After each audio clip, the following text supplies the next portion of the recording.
Next, fifth sum இப்போ. When two coins are tossed, what is the probability that two heads are obtained? என்ன சொல்கிறாங்கன்னா, ரெண்டு காயினை நம்ம டாஸ் பண்ணுறோம், தூக்கி மேலே போட்டு டாஸ் பண்ணி விளாடுறோம். ஸோ நமக்கு அதை டாஸ் பண்ணும்போது ரெண்டு காயினையுமே நமக்கு ரெண்டுமே ஹெட்டாக கிடைக்க என்ன ப்ராபபிலிட்டி அப்படின்னு கேட்குறாங்க. இப்போ காயின்னா ஒரு பக்கம் டெய்ல் இருக்கும், இன்னொரு பக்கம் ஹெட் இருக்கும். ஓகேவா? ஸோ ஒரு காயின் அப்படின்னா நமக்கு வந்து ஃபஸ்ட்டு காயின் பாருங்களேன், ஹெச்டி அப்படின்னு போடுவோம், ஹெட்டு டெய்லுன்னு.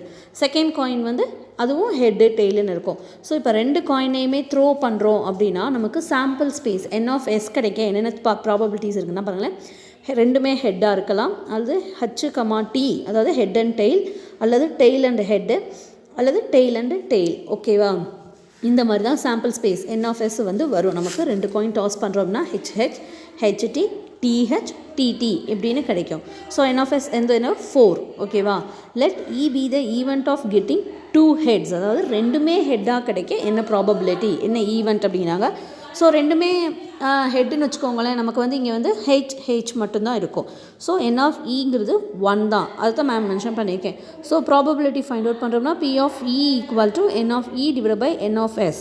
அப்போ n(e)ங்கிறது 1, n(s)ங்கிறது 4. ஸோ P ப்ராபபிலிட்டி என்னது 1/4.